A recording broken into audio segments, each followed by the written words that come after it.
신실한 그리스도인들은 그리스도인이 되면서부터 사는 문제를 고민합니다.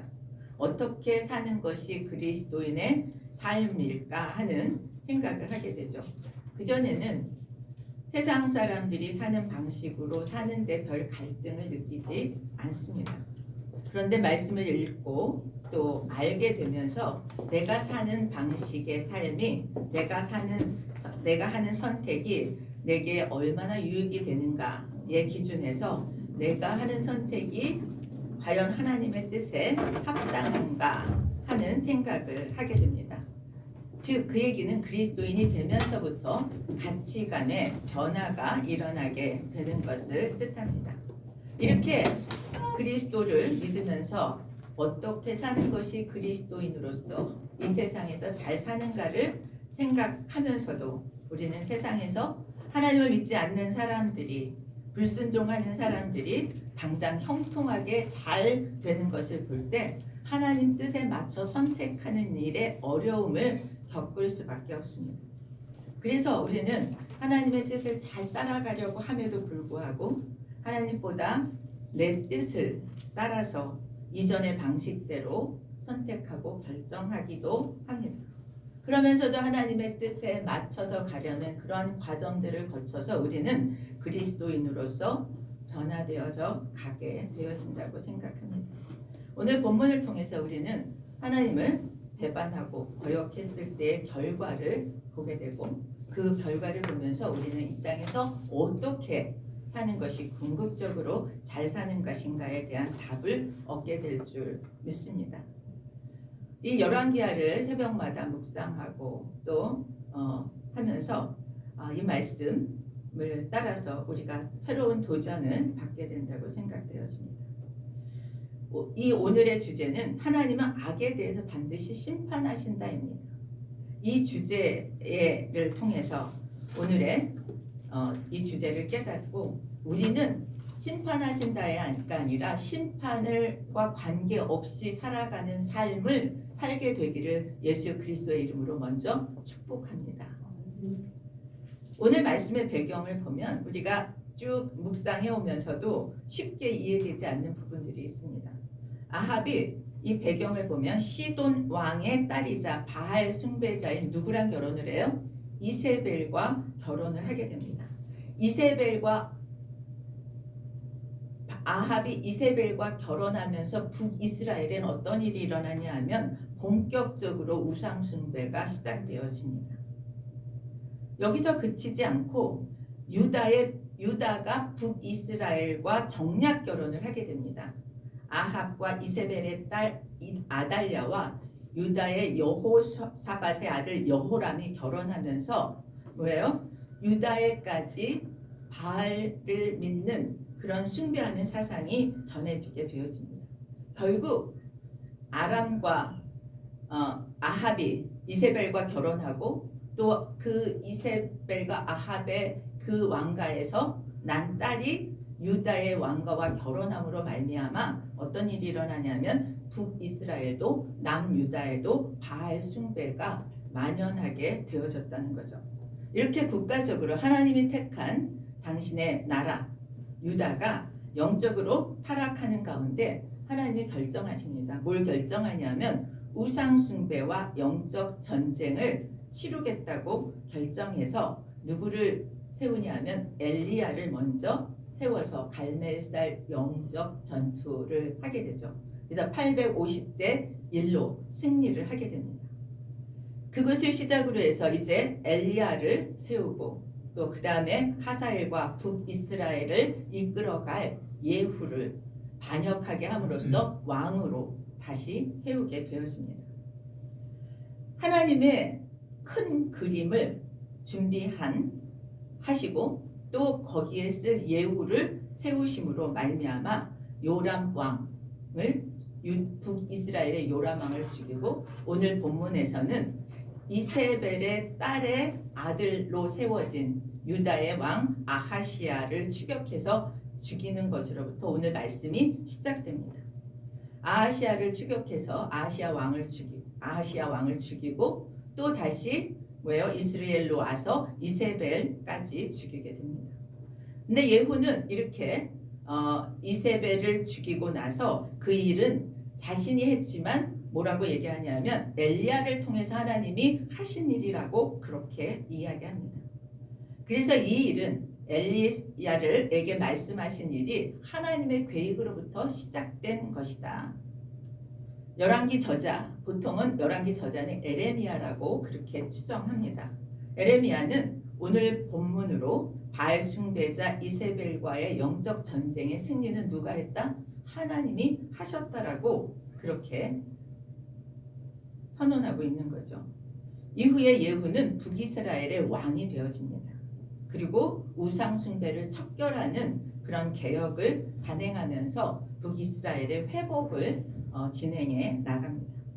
예후가 세운 왕조는 예후에게 예언한 대로 약속한 대로 그가 죽은 후에도 100년간 계속 유지되어지는 것을 역사를 통해서 볼 수 있습니다.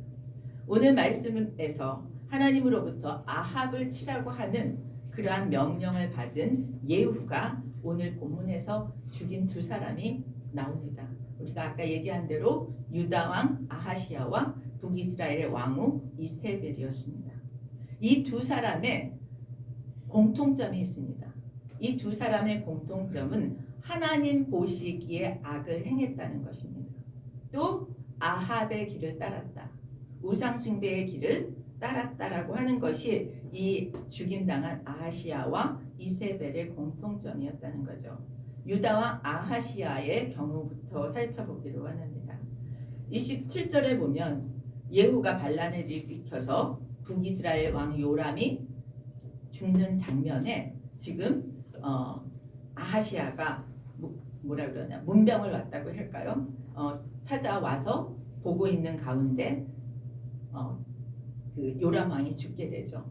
그 장면을 보다가 뭐예요? 자기도 죽게 되니까 아하시야가 도망갑니다. 그런데 쫓아가서 아하시야 왕을 죽여요. 저는 여기서 그런 궁금증이 듭니다. 하나님의 명령은 아합의 가문을 멸하라고 했는데 왜 유다 왕족까지 건드리는가? 하나님의 명령을 좀 과하게 예후가 범하고 있는 것이 아닌가? 부상당한 요람을 위로하기 위해서 찾아온 아하시야 왕까지 죽일 필요가 있었을까 하는 생각을 해보았습니다. 그런데 예후가 아하시야를 죽인 이유는 가문이 어디서부터 온 거예요? 아하시야가 이세벨의 딸의 아들이에요.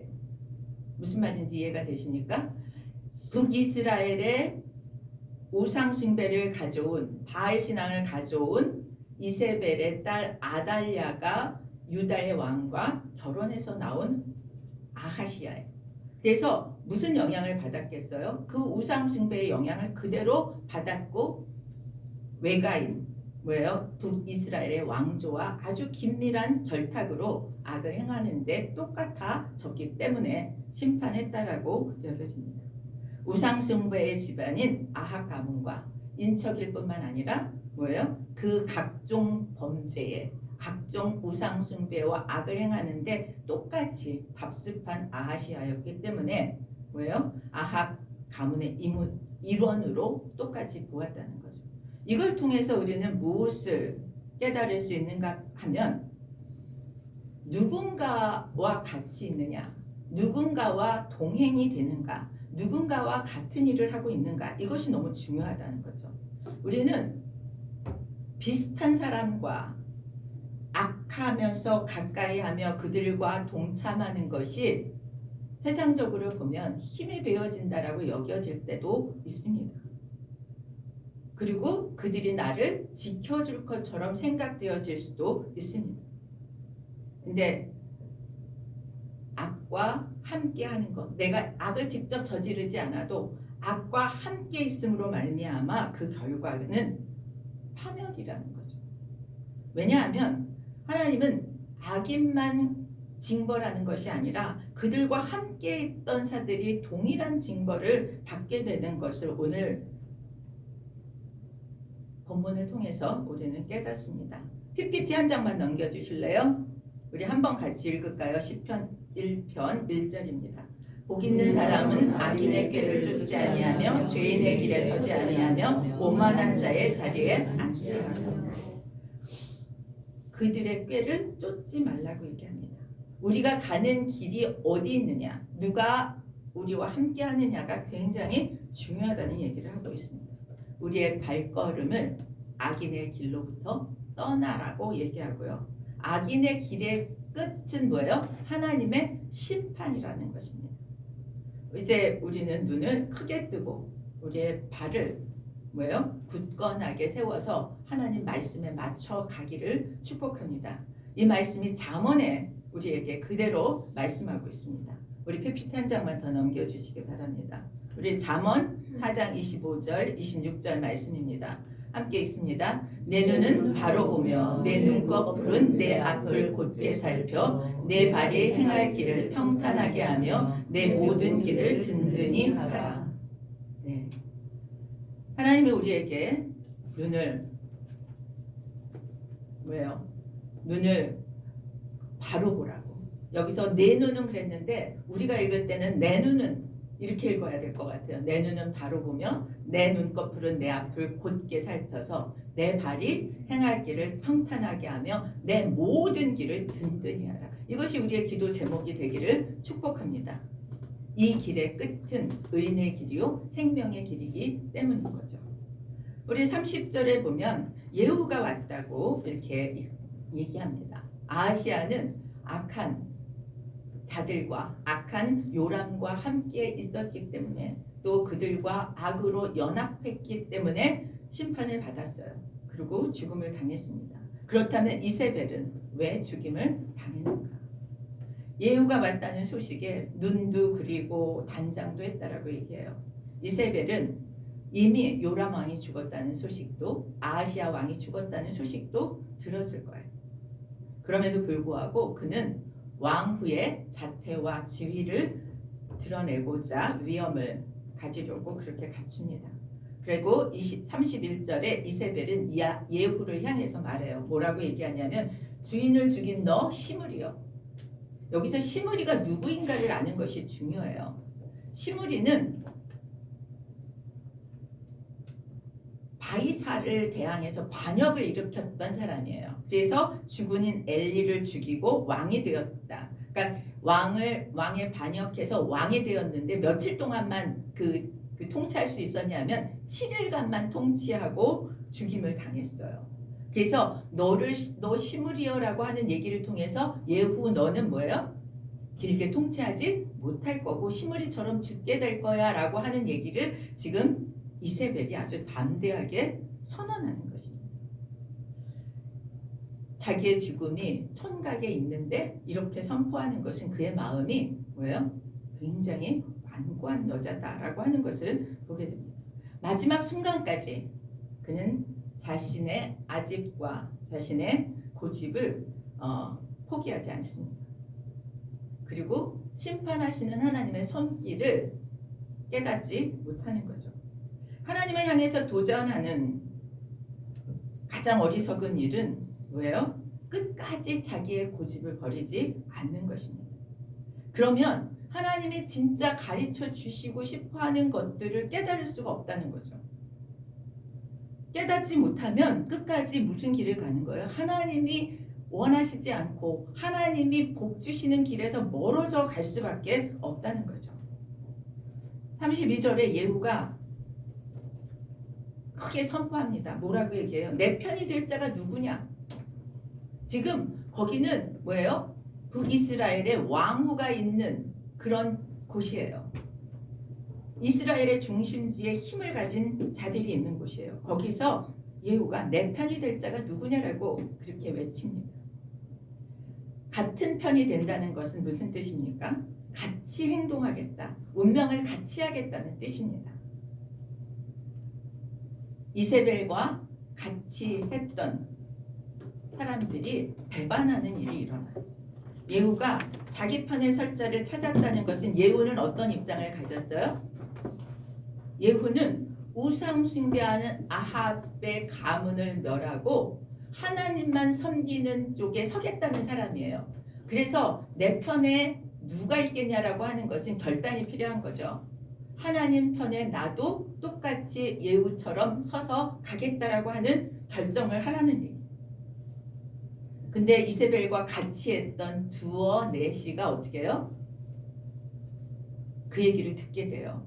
그리고 자기가 모셨던 이세벨에 대해서 끔찍한 일을 하게 됩니다. 33절에 보면 내 편이 누가 될 거냐라고 하면서 33절에 그를 내려 던지라 이렇게 얘기해요. 그를 내려 던지라. 그렇게 얘기하니까 내려 던졌다라고 얘기합니다. 악인이 흥할 때는 주변에 사람이 많습니다. 그런데 권세가 사라지면 그 주변에 사람이 하나도 남지 않아요. 우리는 요즘 정치를 보면서도 이런 거를 많이 보게 됩니다. 주변에 사람이 많았다가 힘이 빠지면 사람들이 쫙 빠져나가죠. 우리는 여기서 정치를 하는 사람이 악인이라는 뜻이 아니라 악인의 성공은 잠깐이라는 거예요. 성공할 때 잠깐 사람들이 모이지만 그 성공이 가라앉으면 주변의 사람들이 다 떠나가게 되는 거죠. 지금 이세벨에 얼마나 많은 권세와 얼마나 많은 사람들이 그 주변에 있었겠어요? 그런데 지금 예후에게로 권력이 넘어가는 것 같으니까 이세벨을 내어 던지기까지 하는 일이라고 하는 거죠. 우리의 삶을 지키는 것은 잠깐의 성공이 아니라 우리의 삶을 지키는 것은 오직 하나님뿐이라고 하는 것을 기억했으면 좋겠습니다. 지금도 누구의 편이 될 것인가를 끊임없이 우리에게 요구합니다. 세상은 자기 편이 될 자를 찾아 부릅니다. 내 편 할래? 우리 편 할래? 왜냐하면 우리의 선택은 어떤 편을 취하느냐에 따라서 우리의 삶이 달라지기 때문에 이 선택은 너무나 중요합니다. 우리를 부르는 이 부름의 외침은 두 가지입니다. 하나님의 부르심과 사단의 부르심이 있습니다. 부름이 있습니다. 사단은 우리를 세상의 것들로 유혹합니다. 보암직하고 먹음직한 것들을 보여줍니다. 하나님은 영원한 생명을 약속하시고 당신의 편이 되라고 우리를 부르십니다. 사단의 부름은 매우 매혹적이고 유혹적입니다. 우리에게 제시하는 것들이 우리를 끌려가게 만들 만한 것들을 보여줍니다. 당장 이 세상에서 얻을 수 있는 것들을 자꾸 보여주면서 자기 편이 되라고 유혹합니다. 그 길을 따라가면 멸망이라는 거죠.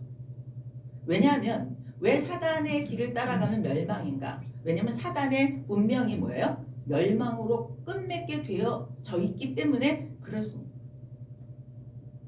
하나님의 사단을 늘 멸망시키고 완전한 승리를 이루는 날을 예정해 놓으셨기 때문에 그 길은 멸망일 수밖에 없다는 거죠. 근데 하나님을 따르는 길은 과정이 험하고 고통이 따를 수 있지만 영원한 생명이 보장되어 있습니다. 하나님과 사단, 영원한 행복과 영원한 멸망, 세상의 행복, 영생과 영벌, 그것에 대한 선택은 오늘날도 끊임없이 우리를 요구하고 있다는 거죠. 무엇을 선택하느냐에 대해서 그 결과에 대한 책임도 우리에게 따르게 되어 있다라고 얘기합니다. 바알 숭배자 이세벨은 남편 아합과 이스라엘 백성을 우상 숭배의 길로 끌어들인 장본인이죠. 하나님은 그것을 그냥 두고 보시지 않으셨죠. 그 문제를 해결하시고 심판하셨습니다. 오늘 이 말씀을 통해서 우리는 나에게 있는 허물, 나에게 있는 그런 유혹을 받는 마음, 이런 것들에 대해서 정리해야 될 필요가 있다고 생각되어져. 이세벨을 아내로 맞은 아합은 우상 숭배를 가볍게 여긴 그런 대가가 너무나 엄청나게 이스라엘에 왔다고 생각되었습니다. 하나님이 싫어하시는 일인 줄 알면서도 둔감했던 아합 왕이었죠. 그래서 이세벨의 우상 숭배와 타협하게 되어지고 자녀들도 멸망의 길을 갈 수밖에 없었습니다. 우리의 우상은 무엇인지, 하나님이 싫어하는 일 가운데 지금 자꾸 타협하게 되는 일은 무엇인지 묵상할 때마다 참 마음이 어렵습니다. 나의 만족과 유익을 위하는 것, 그것이 우상일 수 있고 우리의 가족과 자녀가 우리의 우상일 수 있습니다. 우상이라는 건 하나님보다 더 값지게 여기는 것이 우상이라고 얘기하죠. 하나님이 우리에게 선물로 주셨는데 하나님보다 선물을 더 좋아하는 것, 이것이 우상이라고 얘기합니다. 하나님이 우리에게 주신 삶 자체가 우리에게 은혜입니다. 그래서 우리의 삶에서 영적인 순결함을 지키는 것을 통해서 하나님의 은혜를 지속적으로 누릴 수 있다고 생각합니다. 우리 마음의 보좌가 하나님의 자리입니다. 우리 마음의 중심이 누구의 자리요? 하나님의 자리입니다. 때때로 어떤 문제에 부딪히면 그 문제가 우리의 마음을 다 차지해서 하나님의 자리를, 하나님이 자리할 자리가 없는 우리 자신들을 보게 됩니다. 그런데 우리 모든 문제의 열쇠를 누가 가지고 계십니까? 하나님이 갖고 계십니다. 그분이 우리의 마음 속에서 그 열쇠를 가지고 그 문제를 풀어야 되는데 하나님이 아니라 문제가 우리를 가득 잡고 있다면 우리는 문제의 열쇠를 어떻게 찾아서 풀겠습니까? 우리의 마음의 보좌에 하나님의 자리가 확보되기를 예수 그리스도의 이름으로 축복합니다. 하나님이 우리의 마음의 주인, 그래서 우리의 그 모든 문제에 대해서 선택하고 결정하는 데 인도함을 받는 우리들이 되었으면 좋겠습니다. 예후가 이세벨의 시체를 묻어주려고 합니다. 왜요? 공주, 시돈의 공주였던 이세벨을 제대로 신분에 합당하게 장례를 치르려고 해요. 그런데 그렇게 할 수 없을 만큼 시체가 없습니다. 그랬더니 뭐라고 얘기하냐면 디셉 사람 엘리야가 예언한 그대로 이루어졌다라고 얘기합니다. 우리 PPT 한번 넘겨주실래요? 우리 거기 보면 이세벨에게 대하여서도 여호와께서 말씀하여 이르시되 개들이 이스라엘 성읍 곁에서 이세벨을 먹을지라.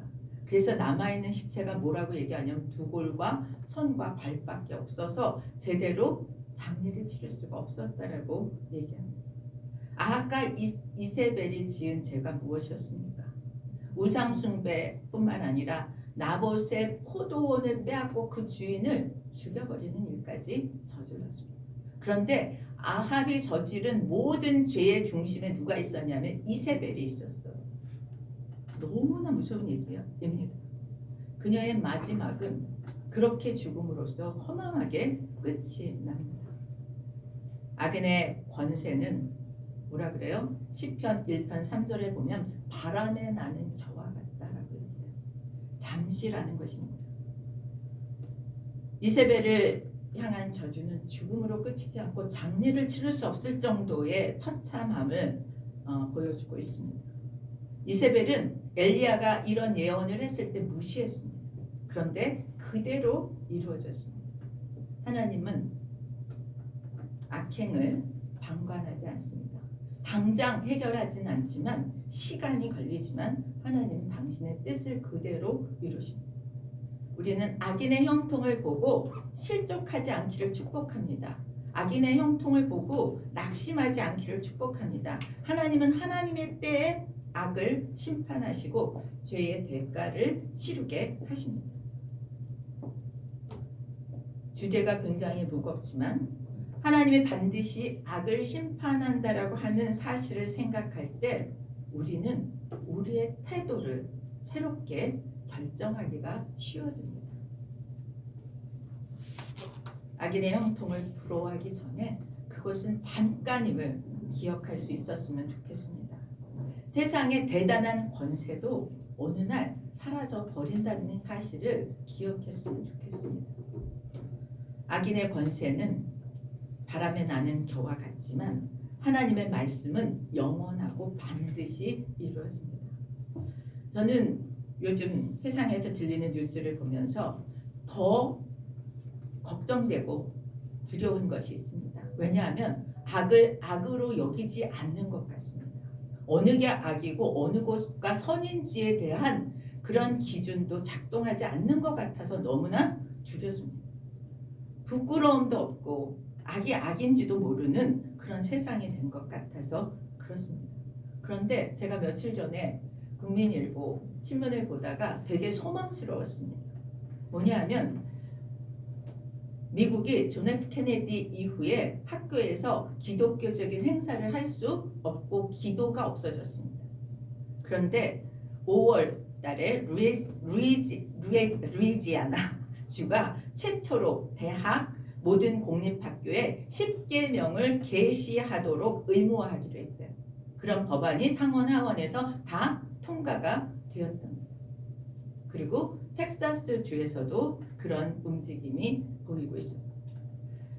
여러 주에서 이렇게 10계명을 가르치게 된다는 것은 미국이 그동안 얼마나 그 기독교의 가치관과 세계관이 무너지면서 얼마나 어려운 그런 일들을 겪었는지를 반증하는 것이라고 생각되었습니다. 지금은 이제 세계관 전쟁이라는 생각이 들어요. 제가 1980년대, 90년대 있을 때 지금 우리나라가 겪는 그런 동성애 문제와 또 학교에서 그런 기독교적인 그런 일들을 할 수 없는 그런 환경이었습니다. 그래서 학부형들이 믿음이 있는 학부형들이 공립학교에 보내지 않고 조그만 교회 학교 크리스천 스쿨들에 보내는 사람들이 많이 있었습니다. 그래서 왜 돈을 내면서 저렇게까지 정말 이렇게 그 허접해 보이는 학교에 보낼까? 저는 그런 생각을 한 적도 있었습니다. 근데 그만큼 학교 교육을 믿을만하지 못했기 때문이라는 생각을 했습니다. 그런데 지금 우리나라가 공교육에 아이들을 보낼 수 없는 환경이 되었다고 생각되었죠. 그때 미국의 모습과 지금 30년이 지난 한국의 모습이 거의 비슷합니다. 근데 저는 무슨 생각을 했냐면 30년 전의 모습이 30년 후에 지금 미국의 모습이 기독교 교육을 다시 시켜야 되겠다고 하는 방향으로 움직이고 있다면 우리나라는 그 중간 과정을 거치지 않고 바로 그렇게 되어졌으면 참 좋겠다는 생각을 합니다. 지금 인권 조례 등으로 인해서 학교에서 이루어지는 교육 또는 인권을 존중한다고 해서 동성애에 관한 그런 허용적인 그런 사회 분위기나 문화는 이제 뭐예요? 그 과정을 거치고서 미국처럼 돌아올 것이 아니라 거기까지 가지 않고 아직 법제화되기 전에 우리 사회가 제대로 지켜질 수 있었으면 좋겠다는 생각을 하게 됩니다. 세계관 전쟁에서 지면 우리는 다 지는 것입니다. 세상이 어느 게 옳은 건지 그런 것이 모르고 우리는 망하는 길로 갈 수밖에 없는 형편에 있다고 생각되었습니다. 이 세계관 전쟁, 지금 미국의 주에서 공립학교에서 다시 성경을 읽게 하겠다라고 하는 그런 움직임이 일어나는 것은 매우 고무적이라고 생각되어지고 텍사스 주에서는 카운슬러를 목사로 교체하는 것을 허용하기로 결정했다고 합니다. 그만큼 살아보니 그것의 폐해가 얼마나 컸는지를 기독교로 시작된 나라가 기독교를 잃어버렸을 때 그 결과가 너무 참혹했다는 것을 깨달은 그러한 결정들이라고 생각되었습니다. PPT 한 장만 넘겨주실래요? 자, 이거는 텍사스주 공립학교 벽에 쓰여진 그런 액자입니다. In God we trust. 우리는 하나님을 믿습니다. 이런 것을 공립학교에 붙여놓고 있다고 합니다. 우리는 공립학교에서까지는 모르지만 우리가 기독교 교육이 막아지도록 사립학교인 기독교 학교에서조차 기독교 교육을 할 수 없게 하는 그런 분위기들을 이제 막아내야 할 때가 됐다고 생각되었습니다. 그것이 악과의 전쟁에서 이기는 것이고 그리고 하나님이 기뻐하시는 일이라고 생각되어집니다. 하나님을 멀리 떠나가기 전에 말씀 앞에 돌이키는 사람이 현명하고 지혜로운 사람이라고 믿습니다. 너무 세상 일이 중요해서 바빠서 하나님을 잊을 정도라면 이제 멈추어 서서 봐야 합니다. 우리의 삶의 방향이 제대로 가고 있는지. 우리는 하나님이 인정하시는 의의 길로 걸어가기를 결정할 때가 되었다고 생각되어집니다. 나라를 위해서, 우리 자신들을 위해서, 가정을 위해서, 자녀들을 위해서 하나님을 의지하고 하나님의 뜻을 구하고 더뎌도 올바른 방향을 향해서 영원한 생명의 길로 나아가기를 예수 그리스도의 이름으로 축원드립니다. 우리 다 같이 일어나셔서 214장 찬양하겠습니다.